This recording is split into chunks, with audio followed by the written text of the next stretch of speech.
Hello friend, फिर से बहुत बहुत स्वागत है आप सभी का आपका अपना यूट्यूब चैनल मेजर टारगेट पर। तो फ्रेंड, आज के इस वीडियो में हम लोग क्लास 10 के गणित यानी कि मैथ के काफ़ी महत्वपूर्ण 10 वायरल सब्जेक्टिव टाइप प्रश्न को यहाँ पे हम लोग पढ़ाने वाले हैं। ठीक है, तो फ्रेंड, अगर आप भी इस बार मैट्रिक के बोर्ड एग्जाम देने वाले हैं, अगर आपका एग्जाम 14 फरवरी को है, तो ये क्लास आपके लिए रामबाण साबित हो सकता है। अगर आप ये क्लास को बिल्कुल आप शुरू से लेकर आखिरी तक पढ़ लेते हैं, अच्छी तरीके से एक एक क्वेश्चंस को प्रैक्टिस रिवीजन कर लेते हैं ना, तो आपके बोर्ड एग्जाम में 14 फरवरी के दिन जो ना दोस्तों काफ़ी सारे प्रश्न इसी क्लास से देखने को मिलेगा, मेरा गारंटी है। ठीक है, तो ये क्लास काफ़ी महत्वपूर्ण है। क्लास को आप बिल्कुल शुरू से लेकर आखिरी तक जरूर कीजिएगा और दोस्तों यहाँ पे फटाफट से क्लास को लाइक कर दीजिएगा। ठीक है, और दोस्तों यहाँ पे जो भी विद्यार्थी हमारे चैनल पर नए हैं, तो प्लीज़ दोस्तों जल्दी से फटाफट से चैनल को सब्सक्राइब कर लीजिएगा। साथ में बगल में नोटिफिकेशन बेल आइकन को प्रेस करके ऑल पर जरूर सेलेक्ट कर लीजिएगा, क्योंकि यहाँ पे डेली जो ना दोस्तों धमाकेदार क्लास होती रहती है। और दोस्तों यहाँ पे क्लास को आप बिल्कुल शुरू से लेकर आखिरी तक जरूर कीजिएगा। और उससे पहले जो भी विद्यार्थी अभी तक हमारे व्हाट्सएप ग्रुप में नहीं जुड़े हैं, तो जल्दी से फटाफट से हम मेरा व्हाट्सएप नंबर को नोट कर सकते हैं। मेरा व्हाट्सएप नंबर है 6206076569। इस नंबर को सेव कीजिए। आप बोलिए कि सर मैं व्हाट्सएप ग्रुप में जोड़ दीजिए, तो हम जो ना दोस्तों आपको व्हाट्सएप ग्रुप में जोड़ देंगे। ठीक है, और दोस्तों जल्दी से आप फटाफट से यहाँ पे आप अपना कॉपी कलम उठाइए और फटाफट से मेरे साथ एक एक क्वेश्चंस को यहाँ पे रिवीजन और यहाँ पे प्रैक्टिस और यहाँ पे समझते हुए चलिए। ठीक है, तो क्लास काफ़ी शानदार है। तो फ्रेंड देखिएगा, आज का फर्स्ट प्रश्न क्या कराए कि यहाँ पे आपको बताना है कि 2x + 3y बराबर 11 और 2x - 4y बराबर 24 का हल कीजिए और m का मान ज्ञात कीजिए, जिसके लिए y बराबर mx प्लस 3 हो। ठीक है, काफी महत्वपूर्ण प्रश्न है। तो यहाँ पे देखिएगा दोस्तों 2x + 3y बराबर 11 है और यहाँ पे 2x - 4y बराबर कितना है 24 है। ठीक है, इसका हल ज्ञात करने बोल रहा है और इनके साथ साथ यहाँ पे m का वैल्यू को ज्ञात करने कह रहा है। इनके लिए यहाँ पे एक कंडीशन दे दिया है, ये जो y होगा ना दोस्तों mx + 3 के बराबर होगा। ठीक है, तो चलिए दोस्तों फटाफट से इसको हम लोग शानदार तरीके से हल करते। जब भी इस तरह के प्रश्न आपके एग्जाम में पूछेगा ना, तो आप कैसे कीजिएगा इसको सॉल्व। तो सबसे पहले यहाँ पे एक गो समीकरण दिया गया और यहाँ पे दूसरा समीकरण, यहाँ पे दो गो समीकरण दिया गया है। ठीक है, तो सबसे पहले हम लोग क्या करेंगे दोस्तों, इसको समीकरण नंबर 1 मानेंगे। तो यहाँ पे 2x है, फिर यहाँ पे प्लस 3y बराबर कितना है दोस्तों, देखिएगा ध्यानपूर्वक 11।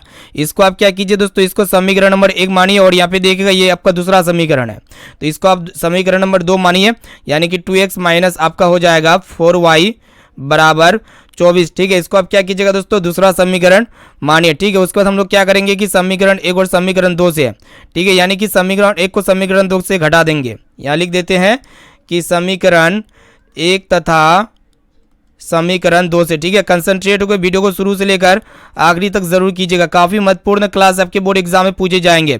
तो हम लोग क्या करेंगे दोस्तों, समीकरण 1 और 2 में से यहाँ पे क्या होगा कि 2x से 2x पहले उतार लीजिए एक बार। यहाँ पे देखिएगा कि 2x + 3y बराबर आपका है 11। ठीक है, ये समीकरण रहेगा और यहाँ पे समीकरण 2 को फटाफट से उतार लीजिए।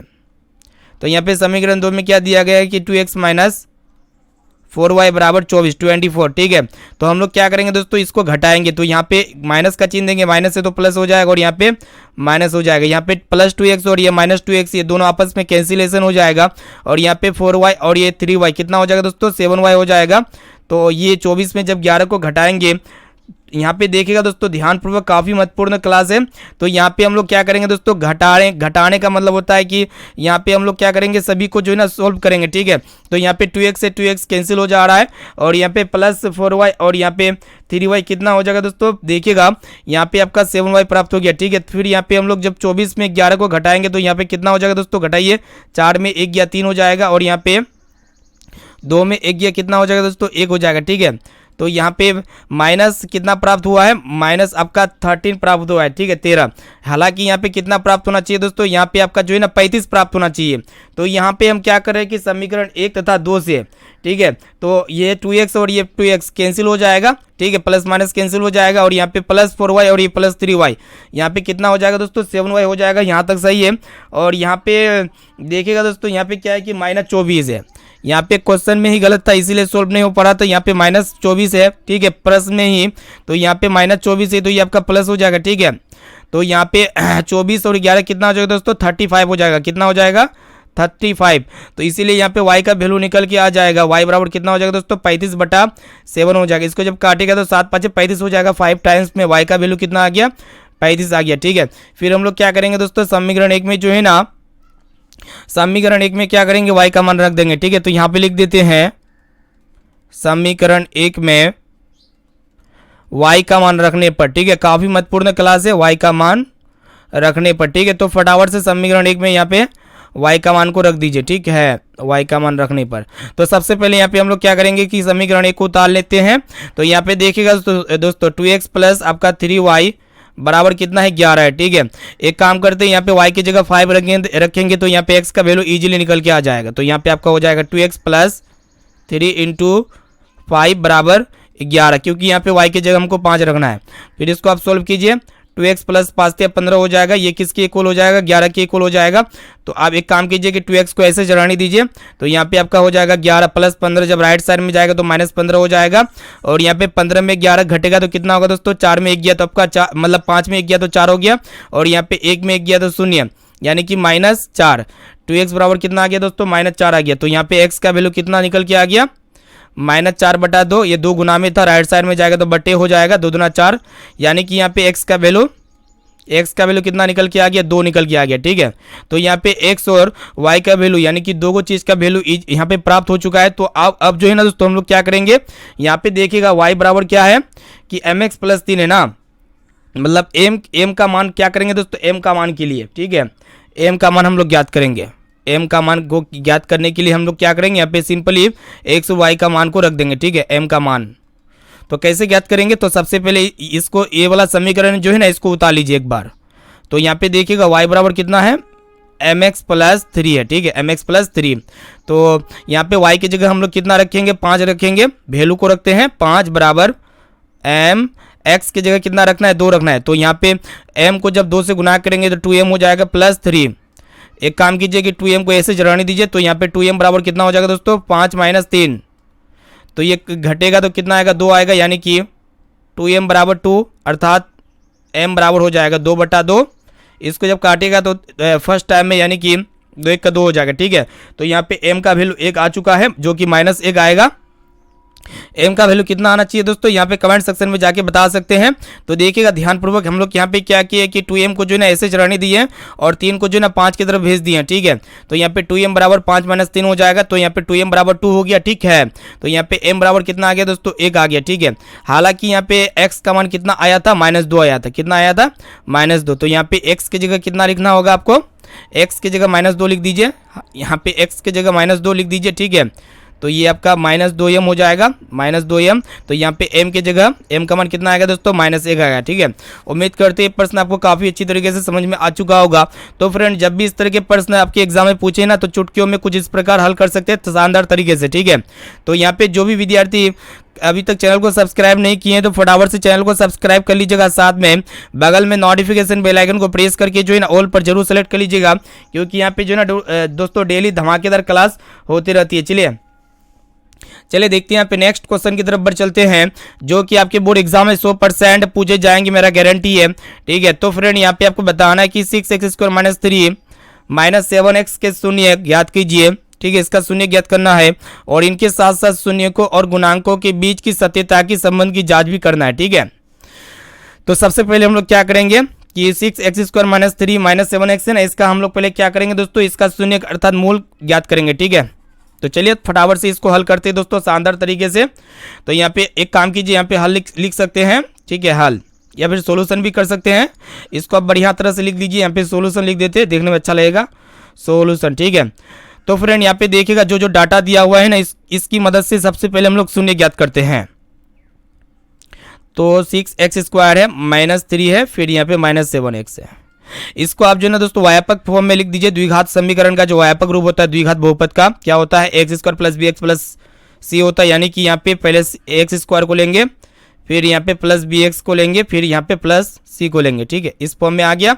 जिसका भी शून्य ज्ञात करना होता है तो उसे सबसे पहले आप क्या कीजिएगा दोस्तों, शून्य के बराबर कीजिएगा। ठीक है, तो यहाँ पे सबसे पहले आपको क्या करना होता है दोस्तों, पहले वाला यानी कि x² के साथ जो गुना होता है ना, उसको शुरू लास्ट वाला से गुना करना होता है। यानी कि हम क्या करेंगे कि a को जो ना दोस्तों c के साथ गुना करेंगे तो चौथिया 18 हो जाएगा। कितना हो जाएगा, 18। फिर यहाँ पे आपको 18 का फैक्टर करना है, तो यहाँ पे 2 में 18 हो जाएगा, 3 तिया 9 हो जाएगा, ठीक है, 3 टाइम्स में। तो आप क्या कीजिएगा दोस्तों, इसको ऐसे घटाइए, इसको पहले ऐसे गुना कीजिए, ऐसे गुना करने के पश्चात जोड़ने या घटाने से कितना आना चाहिए, 7x आना चाहिए। तो यहाँ पे 3 को जब 3 से गुना करेंगे तो 3 3 9 हो जाएगा, 9 में यहाँ पे 2 इजिली घट करके कितना आ जाएगा दोस्तों, 7x आ जाएगा, ठीक है। तो चलो वही करते हैं यहाँ पे हम लोग। तो यहाँ पे आपका हो जाएगा दोस्तों 6x² minus 9x plus 2x देना है यहाँ पे, क्योंकि 9 के आगे माइनस लगाना पड़ेगा, क्योंकि ये 7 के पहले माइनस है इसीलिए, प्लस 3 बराबर आपका 0। इसको इरेज कर सकते हैं, ठीक है, इसको रफ में करना है आपको। तो फ्रेंड यहाँ पे देखिएगा जो उभयनिष्ठ आता है ना, तो यहाँ पे फटाफट से उभयनिष्ठ को ले लीजिए। तो यहाँ पे x² और x में उभयनिष्ठ क्या आएगा, सबसे पहले 6 और 9 में उभयनिष्ठ क्या आएगा दोस्तों, 3 आएगा। तो यहाँ पे 3 को उभयनिष्ठ ले लीजिएगा, ठीक है। तो यहाँ पे 3 उभयनिष्ठ आ गया, तो यहाँ पे x² और x में उभयनिष्ठ क्या आएगा, x आएगा। तो अंदर में आपका क्या बचा, 2x बचा, फिर यहाँ पे माइनस आपका 3 बचा, ठीक है। फिर प्लस कर देंगे और यहाँ पे 2x प्लस 3 में कुछ भी कॉमन नहीं आता है, तो यहाँ पे इसके बाहर 1 ले लीजिए। तो यहाँ पे आपका अंदर में बच गया दोस्तों 2x माइनस यहाँ पे क्या है दोस्तों, देखिएगा यहाँ पे -3 है, ठीक है, -3 देंगे। यहाँ पे थोड़ा सा मिस्टेक होगा तो आपका सोल्व नहीं होगा, तो यहाँ पे -3 देंगे। ये किसके बराबर हो जाएगा, 0 के बराबर हो जाएगा, ठीक है। तो फ्रेंड यहाँ पे देखिएगा 2x - 3 यहाँ पे भी है, यहाँ पे भी 2x - 3 है, यानी कि दोनों जगह सिमिलर है। जब भी दोनों जगह सिमिलर होगा तो हम लोग क्या करेंगे, तो सबसे पहले 3x + 1 को उतार लेते हैं। तो यहाँ पे आपका हो जाएगा 3x + 1 इंटू 2x - 3, दोनों में से कोई एक चीज़ को उतार लेना है। 2x - 3 को उतार लीजिए, ये किसके बराबर हो जाएगा, 0 के बराबर हो जाएगा, ठीक है। तो सबसे पहले आपको क्या करना है दोस्तों, 3x + 1 को क्या करना है, 0 के बराबर करना है। फिर यहाँ पे 2x - 3 को 0 के बराबर करना है। तो सबसे पहले हम लोग 3x + 1 को किसके बराबर करेंगे, 0 के बराबर कर देते हैं। 2x + 1 बराबर 0, और यहाँ पे आपका 2x - 3 बराबर क्या हो जाएगा दोस्तों, 0 हो जाएगा, क्योंकि ये दोनों गुना के रूप में 0 के बराबर है। तो यहाँ पे एक काम करते हैं कि 3x को ऐसे चढ़ाने देते हैं, +1 है, जब राइट साइड में जाएगा तो -1 हो जाएगा। तो यहाँ पे x का वैल्यू कितना आ जाएगा दोस्तों, -1/3 आ गया। उसी प्रकार इसको भी सोल्व कीजिए। तो यहाँ पे क्या कीजिएगा कि 2x को ऐसे चढ़ाने दीजिए, -3 को जब 0 की तरफ भेजेगा तो +3 हो जाएगा। तो यहाँ पे x का वैल्यू कितना आ गया, 3/2। तो यहाँ पे x का 2 को वैल्यू निकल के आ चुका है दोस्तों। एक वैल्यू है यहाँ पे -1/3 और दूसरा वैल्यू यहाँ पे 3/2, ठीक है। तो यहाँ पे 2 वैल्यू आपका निकल के आना चाहिए। उसके बाद यहाँ पे हम लोग क्या करेंगे दोस्तों, संबंध की सत्यता की जांच करते हैं फटाफट से। तो आप स्टेप बाय स्टेप क्लास को देखते हुए चलिए, शुरू से लेकर आखिरी तक देखिए, आपको जो ना दोस्तों 100% सभी क्वेश्चन समझ में आ जाएगा और आप परीक्षा में गर्दा मचा सकते हैं। संबंध की सत्यता की जांच करना है, ठीक है, संबंध की सत्यता की जांच, या फिर सिर्फ और सिर्फ जांच भी लिखने से चलेगा। तो फ्रेंड यहाँ पे हम लोग संबंध की सत्यता की जांच कैसे करते हैं, तो स्टेप बाय स्टेप देखिएगा। तो सबसे पहले हम लोग क्या करेंगे, यहाँ पे अब लिखेंगे, यहाँ पे हम लोग विदाउट फॉर्मूला के माध्यम से दोनों शून्यकों को योग करेंगे, अर्थात यहाँ पे हम लोग लिख देते हैं शून्यकों का योग। शून्यकों का फटाफट से आप लोग कॉपी कलम उठाइए और इसको भी बनाइए। शून्यकों का योग करेंगे, यानी कि दोनों शून्यकों को जल्दी से फटाफट से जोड़ देते हैं। तो यहाँ पे -1/3 प्लस 3/2, यहाँ पे एलसीएम लीजिए दोस्तों। यहाँ पे 3 और 2 का फैक्टर कीजिएगा तो नहीं जाएगा, तो यहाँ पे दोनों आपस में गुना होके कितना आएगा, 6 आएगा। 3 को जब 6 से डिवाइड कीजिएगा तो 2 आएगा। फिर यहाँ पे 2 को -1 से गुना कीजिएगा तो -2 हो जाएगा। फिर यहाँ पे प्लस हो जाएगा, 2 × 6 3 × 9 हो जाएगा।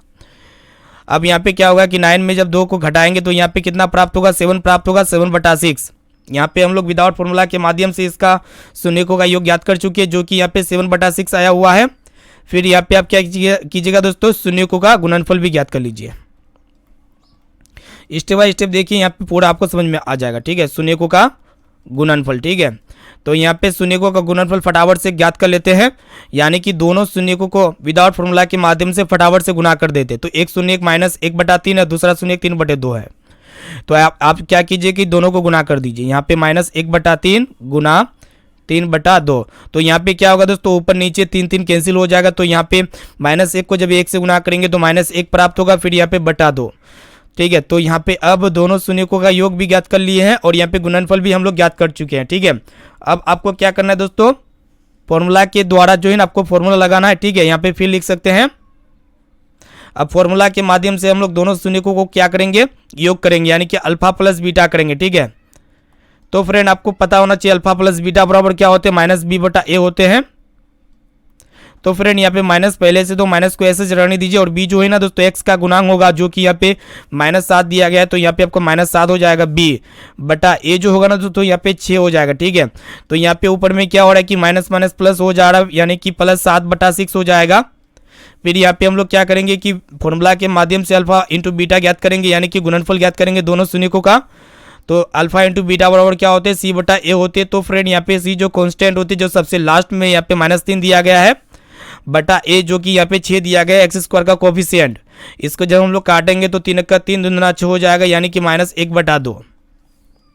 तो यहाँ पे ध्यान पूर्वक देखिएगा दोस्तों, यहाँ पे क्या आया, जब हम लोग फॉर्मूला के विदाउट फॉर्मूला का प्रयोग किए, योग ज्ञात किए, तो कितना आया 7/6 आया। ठीक है, और इसी में जब फॉर्मूला लगाए अल्फा प्लस बीटा यानी कि योग किए, तो यहाँ पे भी 7/6 आया। ठीक है, यहाँ पे गुणनफल भी किए तो यहाँ पे कितना आया दोस्तों -1/2, और यहाँ पे फॉर्मूला के माध्यम से दोनों का गुणनफल किए तो -1/2। इससे ये पता चलता है कि इसका शून्य जो है ना बिल्कुल यहाँ पे सही निकला हुआ है। ठीक है, उम्मीद करती है प्रश्न आपको काफी अच्छी तरीके से समझ में आ चुका होगा। इस तरह के प्रश्न जब भी आपके बोर्ड एग्जाम में पूछे जाएंगे तो आपको कुछ जो है ना दोस्तों चुटकियों में इस प्रकार हल करना है। ठीक है, चलिए फ्रेंड देखते हैं यहाँ पे नेक्स्ट क्वेश्चन की तरफ बढ़ चलते हैं, जो कि आपके बोर्ड एग्जाम के लिए बहुत ही महत्वपूर्ण है। ठीक है, और दोस्तों इस तरह के प्रश्न जो है ना दोस्तों आपके बोर्ड एग्जाम में 100% पूछे जाते हैं। तो आप जो ना दोस्तों इस प्रश्न को ध्यानपूर्वक देखिए, कंसंट्रेट होकर अच्छी तरीके से याद कर लीजिएगा। तो यहाँ पे देखिएगा, सिद्ध कीजिए कि 6 + √2 एक अपरिमेय संख्या है। अपरिमेय संख्या कहने का अर्थ है कि ये परिमेय संख्या नहीं होगा, अपरिमेय संख्या होगा। तो सबसे पहले यहाँ पे आपको क्या करना होगा दोस्तों, यहाँ पे आपको मानना पड़ेगा कि माना कि 6 + √2 एक प्रकार का परिमेय संख्या है। तो चलिए दोस्तों फटाफट से इसको हम लोग मान लेते हैं। माना कि कंसंट्रेट हो गए, यहाँ पे देखिएगा स्टेप बाय स्टेप यहाँ पे कॉपी कलम उठाइए और यहाँ पे सोल्व करने का कोशिश कीजिएगा। तो सबसे पहले जो अपरिमेय संख्या यहाँ पे सिद्ध करने बोल रहा है, तो आपको पहले मानना पड़ेगा कि ये एक प्रकार का परिमेय संख्या है। तो माना कि 6 + √2 एक क्या है दोस्तों, परिमेय संख्या, यानी कि रेशनल नंबर है,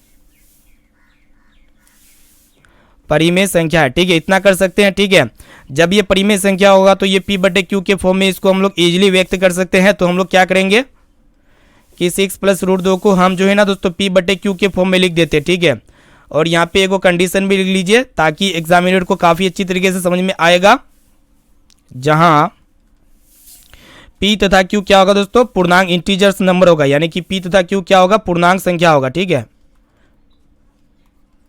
पूर्णांक संख्या। ठीक है, इतना आप कर सकते हो। उसके बाद यहाँ पे क्या कीजिएगा, ये जब P/Q के फॉर्म में आ गया तो आप क्या कीजिए दोस्तों, इसको जो है ना क्रॉस मल्टीप्लिकेशन कर दीजिए। इसके नीचे में एक छिपा हुआ है, तो हम लोग क्या करेंगे कि P को जब 1 से गुना करेंगे तो यहाँ पे P प्राप्त हो जाएगा, और ये दोनों पद को जो है ना Q से गुना कीजिए, तिरछा तिरछी गुना करना है। जब यहाँ पे 6 को Q से गुना करेंगे तो यहाँ पे 6Q प्राप्त हो जाएगा, फिर यहाँ पे प्लस देंगे, और यहाँ पे √2 को जब Q से गुना करेंगे तो यहाँ पे कितना प्राप्त होगा, √2Q प्राप्त होगा। ठीक है, इतना कर लेते। फिर यहाँ पे देखिएगा एक चीज़ देखिएगा, यहाँ पे +6Q है ना, ये जब लेफ्ट साइड में जाएगा तो ये माइनस हो जाएगा, यानी कि P - 6Q हो जाएगा। ये किसके बराबर हो जाएगा, √2Q के बराबर हो जाएगा। ठीक है, फिर यहाँ पे एक काम कीजिएगा, ये Q गुना में है ना, तो ये बट्टे के फॉर्म में चले जाएगा, लेफ्ट साइड में जाएगा। तो ठीक है, तो यहाँ पे P - 6Q बटा हो जाएगा आपका यहाँ पे Q। ये किसके बराबर हो जाएगा दोस्तों, √2 के बराबर हो जाएगा।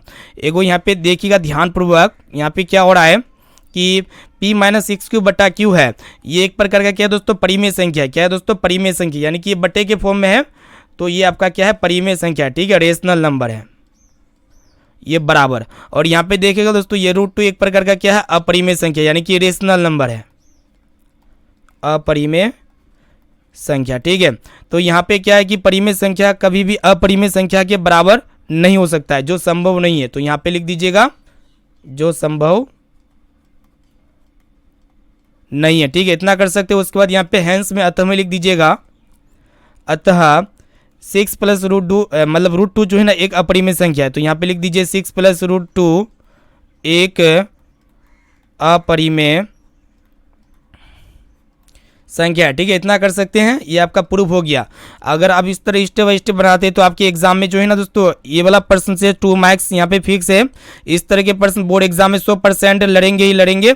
एक परिमेय संख्या दे देगा और एक अपरिमेय संख्या दे देगा, या तो यहाँ पे योगफल रहेगा, या फिर अंतर रहेगा, फिर गुणनफल रहेगा, या फिर भागफल रहेगा। ठीक है, तो जब भी इस तरह का रहेगा तो आप कुछ इस प्रकार सोल्व कर सकते हैं। इस प्रकार तब सोल्व कर पाइएगा जब परिमेय संख्या रहेगा और एक अपरिमेय संख्या रहेगा, ठीक है। या फिर इसका दूसरा मेथड भी उपयोग कर सकते हैं, जैसे कि 6 एक प्रकार का परिमेय संख्या है और √2 एक प्रकार का अपरिमेय संख्या है। तो हम जानते हैं कि एक परिमेय संख्या और एक अपरिमेय संख्या का योगफल हमेशा अपरिमेय संख्या होती है। तो उम्मीद करते हैं आपको काफ़ी अच्छी तरीके से समझ में आ चुका होगा, ठीक है। अगर यहाँ पे क्लास समझ में आ रहा है तो फटाफट से यहाँ पे क्लास को लाइक कर दीजिएगा दोस्तों, और यहाँ पे चैनल पर नए हैं तो फटाफट से जल्दी से यहाँ पे चैनल को भी सब्सक्राइब कर लीजिएगा। साथ में बगल में नोटिफिकेशन बेल आइकन को प्रेस करके ऑल पर जरूर सेलेक्ट कर लीजिएगा, ठीक है। अगर आप ये 10 सभी सब्जेक्टिव टाइप महत्वपूर्ण है वार्डल सब्जेक्टिव टाइप प्रश्न को अब अगर आप अच्छी तरीके से पढ़ लेते, कंसंट्रेट होकर ध्यानपूर्वक अच्छी तरीके से याद कर लेते हैं ना, तो आपके 14 फरवरी के दिन जो है ना दोस्तों सब्जेक्टिव टाइप प्रश्न में से काफ़ी सारे प्रश्न जो है ना दोस्तों इसी क्लास से आने वाला है। तो क्लास काफ़ी महत्वपूर्ण है, क्लास को बिल्कुल शुरू से लेकर आखिरी तक जरूर कीजिएगा। अब चलिए फ्रेंड देखते हैं यहाँ पे चौथा नंबर प्रश्न भी बहुत ही महत्वपूर्ण है, आपके बोर्ड एग्जाम में 100% है इस तरह के प्रश्न पूछे जाते हैं, तो इसको भी जो है ना दोस्तों आप अच्छी तरीके से पढ़ लीजिएगा। तो यहाँ पे कंसंट्रेट होकर देखिएगा, यहाँ पे क्या करा है कि 336 और यहाँ पे 54 का HCF जो है ना और LCM ज्ञात करिए। तो यहाँ पे क्या करना है कि दो गो संख्या दिया हुआ है, इसका HCF और LCM ज्ञात करना है और जांच करना भी है कि दो संख्याओं का गुणनफल बराबर HCF गुना LCM होता है, ठीक है। तो चलिए दोस्तों इसको भी हम लोग फटाफट से शानदार तरीके से हल करते यानी कि सोल्व करते, ठीक है। तो सबसे पहले यहाँ पे आपको क्या करना है दोस्तों, सॉल्यूशन लिख देना है, ठीक है। तो इतना आप कर सकते हैं। सॉल्यूशन लिखने के बाद यहाँ पे क्या करना होगा कि यहाँ पे 336 और यहाँ पे 54 है ना, तो सबसे पहले यहाँ पे आप लोग क्या कीजिएगा कि 336 का LCM कीजिए, ठीक है। तो ये किससे जाएगा दोस्तों, यहाँ पे 2 1 का 2, 2 चौका 12, 2 8 16, ठीक है। फिर ये आपका 2 से जाएगा, 2 8 16 हो जाएगा। फिर यहाँ पे 2 चौका 8 हो जाएगा। फिर ये आपका 2 से जाएगा, 2 चौका 8, 2 दूना 4 हो जाएगा। फिर ये आपका 2 से जाएगा, 2 दूना 4, 2 1 का 2। फिर ये आपका किससे जाएगा दोस्तों, 3 से जाएगा, 3 7 21 हो गया, ठीक है। तो यहाँ पे हम लोग क्या किए हैं कि 336 का जो है ना LCM ज्ञात कर चुके। उसी प्रकार यहाँ पे आपको 54 का भी क्या करना है दोस्तों, LCM करना है, ठीक है, जिस तरह इसका किए। तो ये किससे जाएगा, 2 से जाएगा, 2 दूना 4, 2 7 14 हो गया। 3 से जाएगा, 3 मा 27 हो जाएगा। फिर ये आपका किससे जाएगा, 3 से जाएगा, 3 3 हो जाएगा, ठीक है। तो यहाँ पे हम लोग क्या किए कि 336 का भी LCM ज्ञात कर चुके और यहाँ पे 54 का भी LCM ज्ञात कर चुके, ठीक है। एक काम कीजिएगा, यहाँ पे 336 का जब हम लोग LCM ज्ञात किए तो इसको क्या लिख सकते हैं दोस्तों, इसको यहाँ पे लिख देते हैं 336 बराबर 2 गुना 2 गुना 2 गुना 2, यानी कि 2 कितना बार है दोस्तों, 4 बार है। तो यहाँ पे हम लोग लिख देते हैं 2 गुना 2 गुना 2 गुना 2 गुना, उसके बाद यहाँ पे 3 गुना 7 कर दीजिए, 3 गुना 7। इसको आप घात के रूप में भी लिख सकते हैं या फिर इसको ऐसे ही रहने दीजिए, इसको दिक्कत वाली इसमें बात नहीं है। उसके बाद यहाँ पे आप लोग क्या कीजिएगा दोस्तों, 54 का भी यहाँ पे आप क्या कीजिए, इसको जो है ना गुणनफल के रूप में लिख दीजिए, 2 गुना 3 गुना 3 गुना 3 कर दीजिए। चलिए इतना कर सकते हैं। इतना करने के बाद क्या कीजिएगा दोस्तों, यहाँ पे इसको इरेज कर देते हैं, ठीक है, ताकि यहाँ पे जगह शॉर्ट हो रहा है, तो यहाँ पे इसको इरेज कर दिए, ठीक है।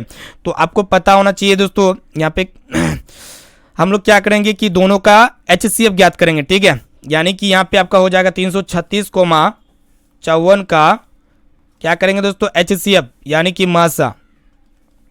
तो HCF में क्या होता है दोस्तों, जो दोनों में हो, जैसे कि यहाँ पे 2 इसमें है तो इसमें भी ये 2 है, तो यहाँ पे क्या हो जाएगा दोस्तों, 2 गुना उसके बाद यहाँ पे देखिएगा दोस्तों 3 इसमें है तो इसमें भी 3 है, ठीक है। जो दोनों में होना चाहिए, ठीक है, वो आपका क्या होगा, HCF हो जाएगा। तो यहाँ पे 3 को जब 2 से गुना कीजिएगा तो कितना हो जाएगा, 6 हो जाएगा, ठीक है। तो 336 और 54 का यहाँ पे HCF प्राप्त हो चुका है 6।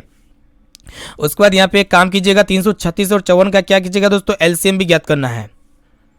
तो यहाँ पे 336, 54 का क्या करना है, LCM ज्ञात करना है, ठीक है, लोवेस्ट कॉमन मल्टीपल जिसको हम लोग कहते हैं। तो फ्रेंड यहाँ पे LCM में क्या होता है कि जो सबसे ज़्यादा बार हो, जैसे कि यहाँ पे 2 जो है ना कितना बार है, 4 बार है, तो यहाँ पे हम लोग क्या करेंगे, 2 को जो है ना 4 बार यहाँ पे हम लोग ले लेंगे। उसके बाद यहाँ पे 3 अगर दोनों में है तो सबसे ज़्यादा बार जिसमें होगा ना तो उसी को लिया जाएगा। जैसे कि यहाँ पे 3 गुना 3 गुना मतलब 3 बार है, तो हम लोग क्या करेंगे कि 3 को जो ना 3 बार ले लेंगे। फिर यहाँ पे हम लोग गुना करेंगे और 7 को भी ले लेना है, ठीक है। उसके बाद यहाँ पे आप लोग गुना कीजिए दोस्तों, कितना आता है, ठीक है। तो यहाँ पे 2 दूना 4, 4 दूना 8, 8 दूना 16 हो जाएगा, 16 गुना, फिर यहाँ पे 3 3 27 हो जाएगा, 27 गुना 7 कर दीजिए। तो फ्रेंड यहाँ पे 16 गुना 27 गुना 7 कीजिएगा तो कितना आएगा, 30 24 आएगा। कितना आएगा दोस्तों, 30 24, ठीक है।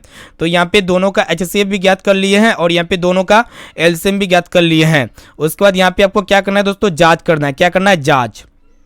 तो चलिए दोस्तों फटाफट से दोनों का यहाँ पे हम लोग जांच कर लेते हैं। तो यहाँ पे लिख दीजिएगा जांच, जांच। तो यहाँ पे हम लोग जांच कैसे करेंगे, जो मेथड है जांच करने का आपको पता होना चाहिए। हम लोग जानते हैं कि दो संख्याओं का गुणनफल, यहाँ पे लिख दीजिए जो फॉर्मूला होता है, दो संख्याओं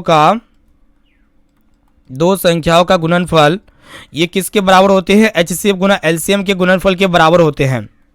अर्थात यहाँ पे आपका हो जाएगा दोस्तों HCF गुना LCM, ठीक है। तो यहाँ पे दो संख्याओं का गुणनफल बराबर क्या हो जाएगा, HCF गुना LCM हो जाएगा, ठीक है, LCM। तो फ्रेंड यहाँ पे दो संख्या क्या क्या है, 336 और 54 है। 336 गुना 54 ये किसके बराबर हो जाएगा, HCF गुना LCM, यानी कि HCF कितना है दोस्तों, 6 है। 6 को किससे गुना करेंगे, 30 34 से गुना करेंगे। किससे गुना करेंगे, 30 24 से, ठीक है, 30 24। एक काम कीजिए कि 336 को 54 से गुना कीजिए तो कितना आ रहा है, यहाँ पे गुना कर लेते हैं 336 गुना 54, ठीक है। तो फटाफट से यहाँ पे गुना कर लीजिए। जो तरीका है गुना करने का, 24 का 4 हो गया हासिल 2, उसके बाद 4 तिया 12 2 14 का 4 हो गया दोस्तों। यहाँ पे 1 4 तिया 12 1 13 हो जाएगा। फिर यहाँ पे गुना करेंगे, 5 को 30 हासिल 3, 5 तिया 15 3 18 हो जाएगा। फिर यहाँ पे 1, उसके बाद 5 तिया 15 1 16, इसको ऐड कीजिए 6 4, उसके बाद यहाँ पे 8 3 12, 8 3 कितना हो जाएगा दोस्तों, 11 हो जाएगा। 6 1 7 1 8 हो जाएगा और यहाँ पे 1 18 146 कितना आ रहा है दोस्तों, 18 100 मतलब 44 आना चाहिए, ठीक है। छोटे को 24 होता है, यहाँ पे 4 देंगे, ठीक है। यहाँ पे 18 144 आएगा। कितना आएगा, 18 144। तो लेफ्ट साइड में दो संख्याओं का गुणनफल किए तो कितना आया, 18 144 है, ठीक है। फिर यहाँ पे क्या कीजिएगा कि 30 24 को जो ना 6 से गुना कीजिए, 6 को 24 का 4 हो गया हासिल 2। फिर यहाँ पे 6 दूना 12 और 2 14 का 4 हासिल 1 हो गया। फिर यहाँ पे 1, ठीक है। तो यहाँ पे 1 है तो यहाँ पे 1 लिखना पड़ेगा आपको, क्योंकि 0 से गुना करेंगे 0 और यहाँ पे 1 है तो 1 चौथी 18 हो जाएगा। तो यहाँ पे बाया पक्ष और दाहिना पक्ष ये दोनों इक्वल है, बराबर है। जब ये दोनों तरफ बराबर होता है तो ये संबंध की मतलब दो संख्या का गुणनफल जो है ना HCF गुना LCM के गुणनफल के बराबर हो गया है। ये आपका जो है ना जांच हो चुका है, ठीक है। तो उम्मीद करते हैं ये प्रश्न आपको काफ़ी अच्छी तरीके से समझ में आ चुका होगा, ठीक है। चलिए फ्रेंड देखते हैं यहाँ पे नेक्स्ट क्वेश्चन की तरफ बढ़ चलते हैं, जो कि आपके बोर्ड एग्जाम के लिए अत्यंत महत्वपूर्ण है। और दोस्तों ये प्रश्न भी जो है ना आपके बोर्ड एग्जाम में 100% पूछे जाएंगे, ठीक है। तो यहाँ पे क्या हो रहा है दोस्तों, प्रश्न को देखिएगा कि दो वृत्तों की त्रिज्या जो है ना 19 सेंटीमीटर और यहाँ पे 9 सेंटीमीटर है, ठीक है। उस वृत्त की त्रिज्या ज्ञात कीजिए जो इन दोनों वृत्तों की परिधियों के योग के बराबर है, ठीक है। परिधियों के योग के बराबर है, मतलब दो वृत्त है और इसकी त्रिज्या है 19 सेंटीमीटर और एक वृत्त है, दूसरी वृत्त की त्रिज्या कितना है, 9 सेंटीमीटर है, ठीक है। और यहाँ पे उस वृत्त की त्रिज्या ज्ञात करना है जो दोनों वृत्त के परिधियों के योग के बराबर होगा, ठीक है। तो फ्रेंड यहाँ पे इसको हल करते हैं फटाफट से।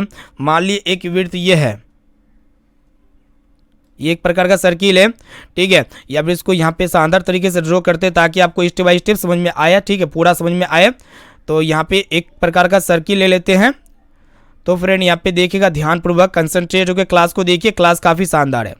तो यहाँ पे हम लोग क्या करेंगे, एक वृत्त ले लेते हैं, ठीक है। तो यहाँ पे वृत्त ले चुके हैं, उसके बाद यहाँ पे देखिएगा कंसंट्रेट होकर ध्यानपूर्वक दोस्तों, क्लास काफ़ी महत्वपूर्ण है। और यहाँ पे 2 को वृत्त लेना है, क्या को वृत्त लेना है, 2 को, और एक जैसा इसी के जैसा और एक वृत्त ले लेते हैं यहाँ पे हम, ठीक है। चलिए यहाँ पे इंसर्ट कर लेते हैं और एक वृत्त, छोटका वृत्त इंसर्ट करेंगे क्योंकि एक वृत्त का त्रिज्या ज़्यादा है तो एक वृत्त का त्रिज्या कम है, इसलिए एक छोटा वृत्त लेंगे। चलिए ठीक है, ठीक है। और एक यहाँ पे वृत्त लेते हैं। एक काम करते हैं, पहले दोनों वृत्त को देखते हैं, ठीक है। तो फ्रेंड यहाँ पे क्या है कि यहाँ पे आपको पता होना चाहिए क्या होता है, सेंट्रल होता है, ठीक है, केंद्र होता है। यहाँ पे यहाँ से यहाँ तक की दूरी क्या कहलाएगी दोस्तों, त्रिज्या कहलाएगी। और इसका यहाँ पे सेंटर हो गया, यहाँ से यहाँ तक की दूरी क्या कहलाएगी, त्रिज्या कहलाएगी, ठीक है। तो यहाँ पे जो पहला वृत्त है ना दोस्तों, पहले वृत्त की त्रिज्या कितना दिया गया है, 19 सेंटीमीटर दिया गया है। और इसका यहाँ पे बढ़िया तरह से लिखते हैं अच्छी तरीके से ताकि आपको साफ साफ समझ में आए, 19 सेंटीमीटर। और इसको आप क्या कीजिएगा दोस्तों, इसको R1 मान लिए, पहला वृत्त की त्रिज्या को क्या मानिएगा, R1, और ये आपका R2 हो गया, ठीक है। और इसकी त्रिज्या कितना दिया गया है, 9 सेंटीमीटर दिया गया है। उसके बाद यहाँ पे क्या करा है दोस्तों, उस वृत्त की त्रिज्या ज्ञात कीजिए जो दोनों वृत्त के परिधियों के योग के बराबर है। ठीक है, यानी कि हम लोग क्या करेंगे कि दोनों वृत्त का जो परिधि होगा ना उसको ऐड करेंगे तो क्या प्राप्त होगा, तीसरा वृत्त की त्रिज्या प्राप्त होगी। यानी कि ये दोनों वृत्त को क्या करेंगे दोस्तों, जोड़ेंगे। ठीक है, क्या करेंगे, जोड़ेंगे। तो ये क्या किसके बराबर होगा, तीसरा वृत्त के परिधि के बराबर हो जाएगा। ठीक है, तो यहाँ पे और एक वृत्त ड्रॉ कर लेते हैं ताकि आपको समझ में आए। तो ये जो होगा ना दोस्तों तीसरा वृत्त होगा, तीसरा वृत्त ये हो गया आपका तीसरा वृत्त। ठीक है, तो आपको पता होना चाहिए ये आपका क्या हो गया दोस्तों। एक काम करते हैं यहाँ पे इसका, चलिए यहाँ पे ध्यानपूर्वक देखिएगा, क्लास को बिल्कुल शुरू से लेकर आखिरी तक देखते हुए चलिए। ठीक है, ये आपका क्या होगा दोस्तों, सेंटर हो गया और यहाँ से यहाँ के बीच की दूरी क्या कहलाएगी, त्रिज्या कहलाएगी। और इसका त्रिज्या को हम लोग क्या मानते हैं, R3 मानते हैं। ठीक है, तो यहाँ पे आपको क्या पूछ रहा है कि त्रिज्या ज्ञात करना है, तीसरा वृत्त का R3 ज्ञात करना है। तो यहाँ पे काफ़ी सिंपल क्वेश्चन था कि दो वृत्त की त्रिज्या दिया गया है। पहला वृत्त की त्रिज्या को हम लोग R1 माने हैं जो कि 19 सेंटीमीटर है, और दूसरा वृत्त की त्रिज्या को R2 माने जो कि 9 सेंटीमीटर है। और तीसरा वृत्त का त्रिज्या ज्ञात करना है जो दोनों वृत्त के परिधियों के योग के बराबर है। ठीक है, कहने का अर्थ है जो पहला वृत्त है ना दोस्तों, इसकी परिधि क्या होता है, वृत्त का परिधि क्या होता है, 2πr होते हैं। और यहाँ पे कैपिटल लेंगे R1 ले लेते हैं, ये प्लस कर देते हैं। फिर और यहाँ पे दूसरा वृत्त की परिधि क्या होगा दोस्तों, 2πr2 हो जाएगा। ये किसके बराबर हो जाएगा, तीसरा वृत्त के परिधियों के बराबर हो जाएगा, 2πr3 के बराबर हो जाएगा। ठीक है, एक काम करते हैं, यहाँ पे क्या हो रहा है दोस्तों 2π और यहाँ पे भी 2π है, तो दोनों में 2π क्या हो जाएगा दोस्तों, कॉमन हो जाएगा। तो यहाँ पे 2π को कॉमन ले लेते हैं। तो यहाँ पे अंदर में क्या बचता है, R1 प्लस R2 बराबर 2πr3 बचता है। ठीक है, तो यहाँ पे क्या हो रहा है कि 2π से 2π कैंसिल हो जा रहा है और यहाँ पे R1 और R2 है ना, तो इसका वैल्यू को रख देते हैं। R1 का मान देखिएगा 19 है, फिर प्लस कर देंगे और यहाँ पे R2 का मान को देखिएगा कितना दिया गया है, 9 दिया गया है। ये दोनों सेंटीमीटर में होगा, ये किसके बराबर हो जाएगा, R3 के बराबर हो जाएगा। ठीक है, इसको आप सीधा कर दीजिए और दोनों को योग कर दीजिए। तो यहाँ पे R3 का मान कितना आ गया दोस्तों, 19 और 9 कितना हो जाएगा, यहाँ पे 28 हो जाएगा, 28 सेंटीमीटर। ये हो गया आपका राइट आंसर। ठीक है, उम्मीद करते हैं ये भी प्रश्न आपको काफ़ी अच्छी तरीके से समझ में आ चुका होगा। ठीक है, तो जब भी इस तरह के प्रश्न आपके बोर्ड एग्जाम में पूछे जाए तो आप जो ना दोस्तों चुटकियों में कुछ इस प्रकार जो है ना हल कर सकते हैं। ठीक है, अब चलिए फ्रेंड देखते हैं यहाँ पे नेक्स्ट क्वेश्चन की तरफ बढ़ चलते हैं जो कि आपके बोर्ड एग्जाम में 100% पूछे जाएंगे। तो यहाँ पे देखेगा एक एपी में ए बराबर 5 और डी बराबर यहाँ पे 3 और एन बराबर 50 दिया गया है और यहाँ पे आपसे पूछ रहा है कि एन और एस एन का मान ज्ञात कीजिए। ठीक है, तो चलिए दोस्तों इसको भी जो है ना हम लोग फटाफट से शानदार तरीके से हल कर देते हैं। यहाँ पे आप क्या कीजिएगा, इसको सोल्यूशन लिख दीजिए ताकि आपको स्टेप बाय स्टेप क्लियरली समझ में आ जाए सॉल्यूशन। तो यहाँ पे जो डाटा दिया हुआ है ना दोस्तों उसको फटाफट से लिख लीजिए। तो यहाँ पे प्रथम पद को हम लोग ए के द्वारा दिखाते हैं जो कि यहाँ पे 5 दिया गया है और यहाँ पे डी का मान देखिएगा जो कि सार्वंतर यहाँ पे 3 है और यहाँ पे एन का मान कितना दिया गया दोस्तों, 50 दिया गया। ठीक है, तो यहाँ पे आपसे क्या पूछ रहा है कि एन का मान क्या होगा, एन बराबर वाट हो जाएगा और यहाँ पे आपसे ये भी पूछ रहा है कि एस एन का मान क्या होगा, एस एन बराबर भी वाट हो जाएगा। तो सबसे पहले हम लोग क्या करेंगे दोस्तों, ए एन के फॉर्मूला के माध्यम से सबसे पहले हम लोग ए एन का मान को ज्ञात कर लेते हैं, एन का मान को। तो फ्रेंड यहाँ पे फॉर्मूला क्या होता है, ए एन बराबर क्या होते हैं, ध्यानपूर्वक देखिएगा, a plus n minus 1 into d होता है। ठीक है, फॉर्मूला होता है। तो यहाँ पे हम लोग फॉर्मूला को लिख चुके हैं। उसके बाद स्टेप बाय स्टेप देखिए, तो ए एन का मान देखिएगा जो कि 50 है, तो यहाँ पे हम लोग ए एन की जगह 50 लिख सकते हैं बराबर ए यानी कि प्रथम पद जो कि 5 है तो 5 लिख देंगे, प्लस कर देंगे, प्लस एक काम करते हैं इसको क्लियरली लिखते ताकि आपको पूरा समझ में आए। ठीक है, तो फ्रेंड यहाँ पे एन की जगह कितना लिखेंगे, एन की जगह कुछ भी नहीं लिखेंगे क्योंकि हमको एन का मान चाहिए। एन माइनस 1 इंटू डी का मान को देखिएगा दोस्तों 3 है। एक काम करते ये 5 प्लस में है तो 50 की तरफ जाएगा तो माइनस हो जाएगा, तो 50 माइनस 5 ये किसके बराबर हो जाएगा, एन माइनस 1 इंटू 3। ठीक है, तो 50 में जब 5 को घटाएंगे तो कितना आएगा, 45 यानी कि 45 आएगा। तो 45 बराबर हो जाएगा दोस्तों एन माइनस 1। एक काम कीजिएगा 3 गुना में है ना तो ये बटे के फॉर्म में आएगा तो आपका गुना हो जाएगा, मतलब सॉरी गुना में था तो इधर आया बाया पक्ष में आया तो क्या हो गया दोस्तों, बटे के फॉर्म में आ गया। इसको जब हम लोग काटेंगे तो 15 या 45 हो जाएगा। तो एन माइनस 1 का मान कितना आ गया दोस्तों, 15 आ गया। तो एन को आप ऐसे चलाने दीजिए तो एन बराबर हो जाएगा 15 प्लस 1 तो कितना आ गया दोस्तों, 16 आ गया। तो यहाँ पे n का मान 16 प्राप्त हो चुका है, ठीक है। तो 16 यहाँ पे n का मान प्राप्त हो चुका है, ठीक है। उसके बाद यहाँ पे आपको क्या करना है दोस्तों, ध्यानपूर्वक देखिएगा, क्लास काफ़ी महत्वपूर्ण है। तो यहाँ पे SN ज्ञात करना है, यानी कि SN यानी कि योगफल ज्ञात करना है, ठीक है। तो चलिए दोस्तों योगफल ज्ञात कर लेते हैं। तो योगफल हम लोग कैसे ज्ञात करते हैं, इसके लिए एक स्पेशली फॉर्मूला होता है। SN बराबर क्या होता है दोस्तों, n/2 into 2a plus n-1 into d होता है, ठीक है। ये आपका क्या होता है दोस्तों, योगफल होता है, ठीक है। तो हम लोग क्या करेंगे, जहाँ जहाँ n है ना वहाँ पे 16 लिखेंगे। तो यहाँ पे आपको S16 का मान ज्ञात करना है। किसका मान ज्ञात करना है, S16। तो S16 बराबर हो जाएगा 16/2 इंटू a का मान देखिएगा, जो कि प्रथम पद यहाँ पे 5 दिया गया है, तो यहाँ पे 5 लिख देंगे, फिर प्लस कर देंगे और यहाँ पे n की जगह 16 लिखेंगे। 16 - 1 इंटू डी का मान देखिएगा कितना है दोस्तों, डी का मान को देखिएगा, जो कि यहाँ पे आपका डी का मान 3 है, तो यहाँ पे हम लोग 3 को लिख देते हैं। इसको हम लोग काटेंगे तो 2 × 8 = 16 हो जाएगा, ठीक है। तो यहाँ पे 8 इंटू 2 × 5 = 10 हो गया दोस्तों, फिर प्लस देंगे और यहाँ पे 16 में 1 गया तो 15 × 3 = 45 हो गया। जब इसको गुना करेंगे तो यहाँ पे देखिएगा, यहाँ पे 8 × 45 और 10 कितना हो जाएगा, 55 हो जाएगा। फिर 55 को जब 8 से गुना कीजिएगा तो कितना आएगा, 8 × 5 = 40 का 0, 8 × 5 = 40 और 4 = 44 हो गया। यानी कि यहाँ पे S16 का मान निकल के आ गया है दोस्तों 444, ठीक है। उम्मीद करते हैं ये भी प्रश्न आपको काफ़ी अच्छी तरीके से समझ में आ चुका होगा। S16 कहने का अर्थ है SN का मान कितना आ गया दोस्तों, 444 आ गया और यहाँ पे n का मान कितना आ गया, 16 आ गया। उम्मीद करते हैं ये भी प्रश्न आपको काफ़ी अच्छी तरीके से समझ में आ चुका होगा। चलिए फ्रेंड देखते हैं यहाँ पे नेक्स्ट क्वेश्चन की तरफ बढ़ चलते हैं, जो कि आपके बोर्ड एग्जाम में 100% इस तरह के प्रश्न पूछे जाते हैं। तो इसको भी जो है ना दोस्तों आप अच्छी तरीके से कंसंट्रेट होकर ध्यानपूर्वक देखिएगा। तो यहाँ पे प्रश्न ये करा है कि 6 सेंटीमीटर त्रिज्या वाले एक वृत्त का त्रिज्याखंड ज्ञात कीजिए, त्रिज्याखंड का क्षेत्रफल ज्ञात कीजिए जो केंद्र पर 60 डिग्री का कोण बनाता हो, ठीक है। केंद्र पर कितना डिग्री का कोण बनाता है, 60 डिग्री का कोण बनाता है। तो चलिए दोस्तों इसको भी हम लोग फटाफट से शानदार तरीके से हल करते हैं। तो सबसे पहले यहाँ पे आपको क्या करना होगा, सोल्यूशन लिखना होगा। तो यहाँ पे सॉल्यूशन लिख चुके हैं। तो यहाँ पे देखिएगा दोस्तों एक यहाँ पे सबसे पहले हम लोग क्या करेंगे, वृत्त को ड्रॉ कर लेते हैं, ठीक है। क्या करेंगे, वृत्त को ड्रॉ कर लेते हैं। एक काम करते हैं, इसको वृत्त एक मिनट। तो फ्रेंड यहाँ पे देख सकते हैं, यहाँ पे जो है ना दोस्तों एक वृत्त को ड्रॉ कर लिए हैं, ठीक है। तो इसी प्रकार आपको एक वृत्त ड्रॉ कर लेना है, ठीक है। तो वृत्त को ड्रॉ करने के बाद यहाँ पे देखिएगा ये आपका क्या होता है दोस्तों, सेंटर होता है। तो यहाँ पे जो त्रिज्याखंड है ना, मतलब कितना डिग्री का कोण बनाता है, 60 डिग्री का कोण बनाता है, ठीक है। तो कुछ इस प्रकार यहाँ पे थीटा का मान कितना हो जाएगा दोस्तों, 60 डिग्री हो जाएगा। और यहाँ पे 60 डिग्री हो गया त्रिज्याखंड का। यहाँ पे त्रिज्या कितना है दोस्तों, मतलब 60 डिग्री का कोण बनाता है और यहाँ पे त्रिज्या कितना है, 6 सेंटीमीटर है। तो यहाँ पे 6 सेंटीमीटर लिख देते हैं, ठीक है। तो इसको अच्छी तरीके से लिखते हैं ताकि आपको क्लियरली समझ में आ जाए। इरेज नहीं होता दोस्तों, सॉरी यहाँ पे।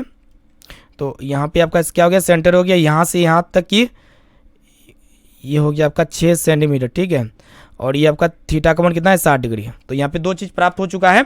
तो सबसे पहले यहाँ पे देखिएगा दोस्तों, त्रिज्या को हम लोग आर के द्वारा दिखाते हैं, जो कि यहाँ पे 6 सेंटीमीटर है। और यहाँ पे थीटा का मान देखिएगा कितना है दोस्तों, 60 डिग्री है, ठीक है। तो यहाँ पे थीटा का मान कितना है, 60 डिग्री है। तो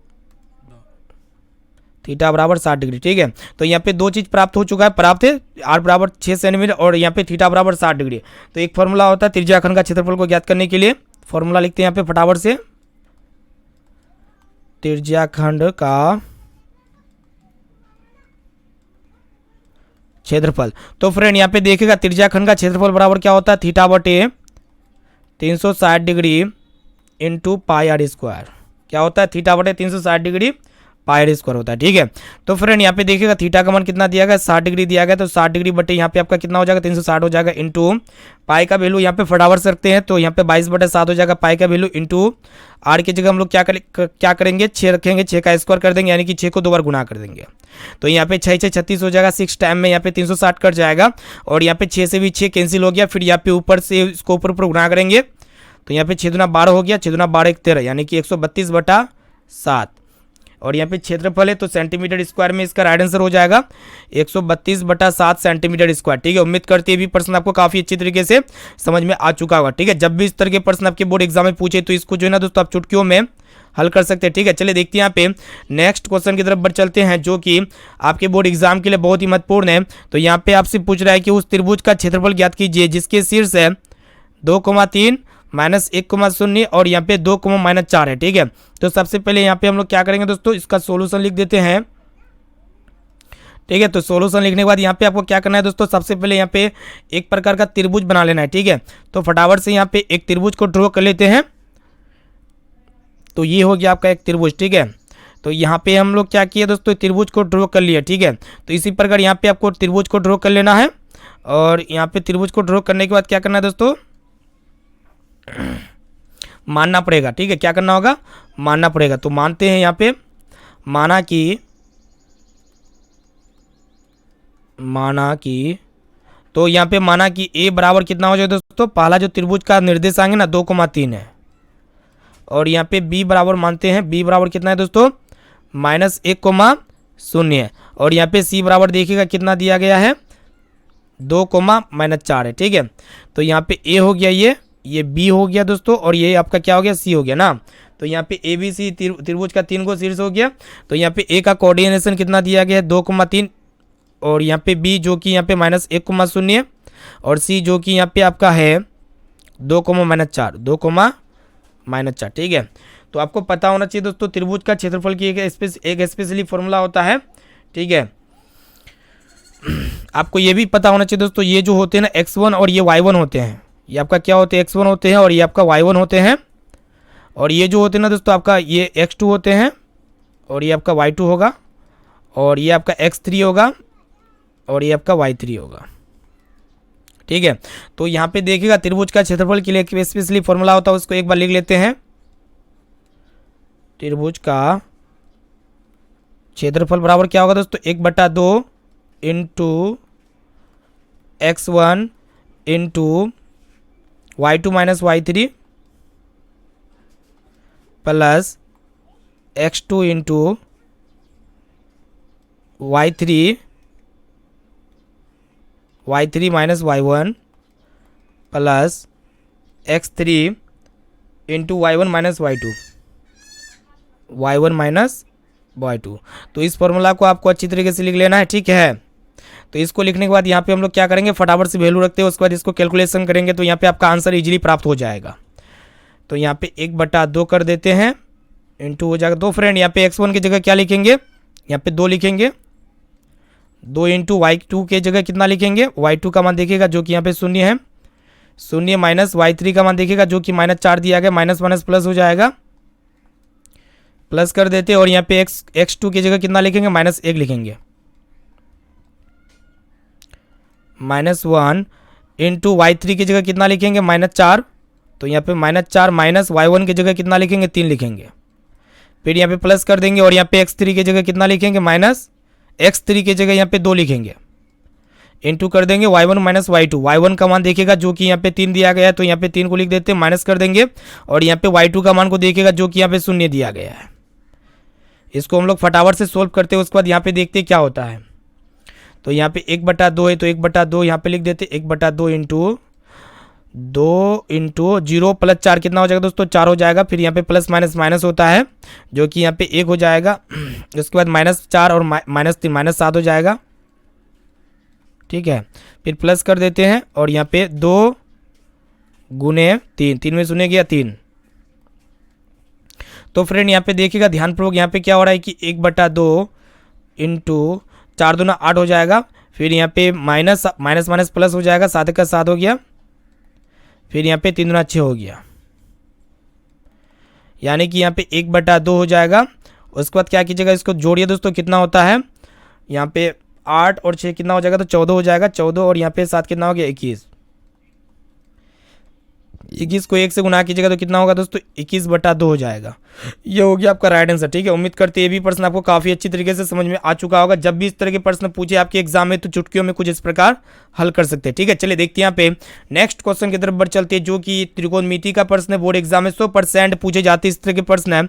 तो फ्रेंड यहाँ पे आपको बताना है कि यदि सेक 4a बराबर कोसेक a माइनस 20 डिग्री है तो यहाँ पे आपसे पूछ रहा है कि a का मान क्या होगा। ठीक है, चलिए इसको हम लोग फटाफट से सॉल्यूशन करते हैं। तो यहाँ पे जो चीज़ दिया हुआ है उसको एक बार लिख लेते हैं। तो यहाँ पे क्या दिया गया है दोस्तों, सेक 4a बराबर जो है ना, यहाँ पे कोसेक a माइनस 20 डिग्री है। ठीक है, एक काम करते हैं, जो सेक 4a ना इसको हम लोग क्या करेंगे, कोसेक a में परिवर्तन करते हैं। ठीक है, इसके लिए स्पेशली फॉर्मूला होता है दोस्तों, सेक थीटा बराबर क्या होता है, देखिएगा ध्यानपूर्वक। सेक थीटा बराबर क्या होता है, सेक के बराबर क्या होता है, कोसेक 90 डिग्री माइनस थीटा यानी कि a। चलिए इसी को यहाँ पे हम लोग दोहराएंगे। तो यहाँ पे सेक 4a है ना, तो यहाँ पे सेक के बराबर क्या हो जाएगा, कोसेक a, मतलब कोसेक, इसकी जगह लिख सकते हैं कोसेक 90 डिग्री माइनस थीटा की जगह कितना लिखेंगे, 4a लिखेंगे, बराबर क्या हो जाएगा दोस्तों, कोसेक a माइनस 20 डिग्री हो जाएगा। ठीक है, तो यहाँ पे क्या हो रहा है कि कोसेक से कोसेक कैंसिल हो जा रहा है, तो यहाँ पे आपका बचा क्या, उसी को लिखते हैं। तो यहाँ पे आपका बचा 90 डिग्री माइनस 4a बराबर a माइनस 20 डिग्री। एक काम करते हैं, 4a को जो है ना इधर भेज देते हैं और 20 डिग्री को इधर लेके आते हैं। तो 90 डिग्री प्लस हो जाएगा 20 डिग्री बराबर a माइनस 4a, जब राइट साइड की तरफ जाएगा तो प्लस 4a हो जाएगा। तो यहाँ पे 90 और 20 कितना हो गया दोस्तों, 110 हो गया। 110 डिग्री बराबर कितना हो जाएगा, 5 हो जाएगा। तो यहाँ पे इसलिए a का वैल्यू कितना आ गया, 110/5। इसको जब हम लोग काटेंगे तो काटिए इसको, 5 दूना 10, 5 दूना 10, यानी कि a का वैल्यू कितना आ गया दोस्तों, 22 डिग्री आ गया। ठीक है, उम्मीद करते ये भी प्रश्न आपको काफ़ी अच्छी तरीके से समझ में आ चुका होगा। चलिए देखते हैं यहाँ पे नेक्स्ट क्वेश्चन की तरफ बढ़ चलती है, जो कि आपके बोर्ड एग्जाम में ये भी प्रश्न जो ना दोस्तों बोर्ड एग्जाम में 100% पूछ लिए जाते हैं। तो इस प्रश्न को भी जो ना दोस्तों आप अच्छी तरीके से याद कर लीजिए। यदि मतलब एक एपी याद कीजिए, ठीक है, जिसका तीसरा पद यहाँ पे 5 दिया गया है और यहाँ पे सातवां पद कितना दिया गया है, 9 दिया गया है। एपी याद करना है। ठीक है, तो चलिए इसको भी हम लोग सोल्व करते हैं। सोल्यूशन यहाँ पे लिख देते हैं। तो सबसे पहले यहाँ पे आपको क्या करना होगा दोस्तों, मानना पड़ेगा, माना कि तभी एग्जामिनर को समझ में आएगा। ठीक है, तो यहाँ पे हम लोग मान लेते हैं, माना कि एपी का प्रथम पद, एपी का प्रथम पद ए तथा सारांतर डी है। ठीक है, इतना कर सकते हैं। तो यहाँ पे माने हम लोग, ठीक है, तो यहाँ पे मानने का मान लिए, माना कि एपी का प्रथम पद ए और यहाँ पे सारांतर डी है। तो यहाँ पे तीसरा पद कितना दिया गया है दोस्तों, तीसरा पद यहाँ पे देखिएगा कितना दिया गया है, तीसरा पद का मान देखिएगा कितना है, 5 है। ठीक है, तो यहाँ पे 5 लिख चुके हैं। और तीसरा पद को हम लोग क्या लिख सकते हैं दोस्तों, a प्लस 2d लिख सकते हैं ना, a प्लस 2d बराबर 5। यह हो गया आपका तीसरा पद। और यहाँ पे सातवां पद भी दिया गया है, सातवां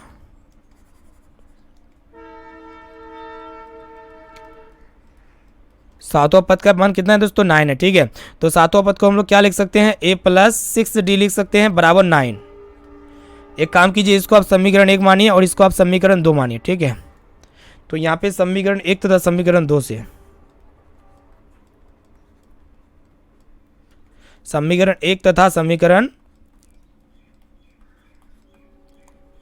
2 से, ठीक है, तो फटाफट से समीकरण 1 को उतार लेते हैं, उसके बाद यहाँ पे समीकरण 2 को भी उतार लेना है। ठीक है, तो यहाँ पे समीकरण 1 में क्या दिया गया है दोस्तों, a प्लस 2d बराबर 5 है। और दूसरा समीकरण में क्या दिया गया देखिएगा, a प्लस 6d बराबर आपका है यहाँ पे 9। इसको क्या कीजिएगा दोस्तों, माइनस कीजिए, घटाइए। यहाँ पे a से a कैंसिल हो जाएगा, तो यहाँ पे 6d में जब 2d घटेगा तो यहाँ पे -4d होगा, क्योंकि 6 बड़ा है, -4d। और यहाँ पे -9 में जब 5 को घटाएंगे तो -4 आएगा।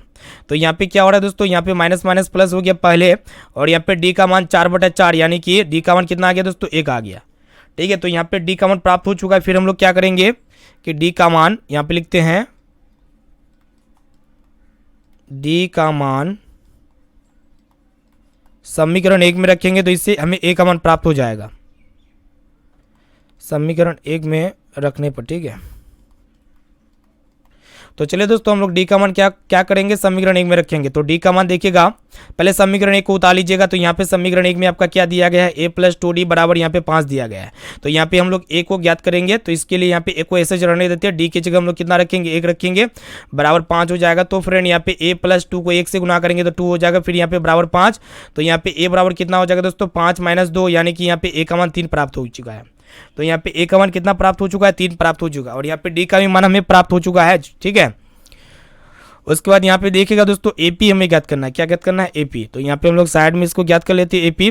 तो आपको पता होना चाहिए दोस्तों एपी हम लोग कैसे ज्ञात करते हैं। एपी को ज्ञात करने के लिए यहाँ पे आपको ये आपका क्या होता है दोस्तों, पहला पद होता है। क्या होता है, पहला पद, ठीक है। एपी को ज्ञात करने के लिए यहाँ पे हम लोग ज्ञात कर लेते हैं, ठीक है। तो एपी कैसे होता है दोस्तों, यहाँ पे एपी कैसे होता है, ये आपका प्रथम पद ए होता है, और ये दूसरा पद क्या होता है दोस्तों, a + d होता है, और ये तीसरा पद क्या होता है दोस्तों, a + 2d होता है, ठीक है। तो इतना ही आपको ज्ञात करना है। तो यहाँ पे देखिएगा AP प्रथम पद जो कि यहाँ पे a का मान ज्ञात कर चुके हैं, जो कि यहाँ पे 3 आया हुआ है, कोमा a + d, यानी कि 3 प्लस क्या हो जाएगा दोस्तों, d का मान देखिएगा जो अभी भी ज्ञात किए 1 है, फिर कोमा करेंगे, फिर यहाँ पे a प्लस, यानी कि यहाँ पे हम लोग क्या करेंगे कि a प्लस क्या करेंगे 2d कर देंगे, यानी कि 2 को हम लोग क्या करेंगे d से गुना कर देंगे। तो d का मान को देखिएगा 1 है, तो यहाँ पे AP हो जाएगा दोस्तों AP। तो यहाँ पे 3 को ऐसे चढ़ा दीजिए, 3 और 1 यहाँ पे 1 कितना हो जाएगा, 4 हो जाएगा। 3 को 4, 3 1 3, यहाँ पे 2 1 2, 2 और 3 कितना हो जाएगा, 5 हो जाएगा, ठीक है। तो यहाँ पे AP प्राप्त हो चुका है 3 4 5, 3 4 5, ये आपका क्या हो गया दोस्तों, AP प्राप्त हो चुका है। तो उम्मीद करती है ये सभी प्रश्न जो है दोस्तों आपको काफ़ी अच्छी तरीके से समझ में आ चुका होगा, ठीक है।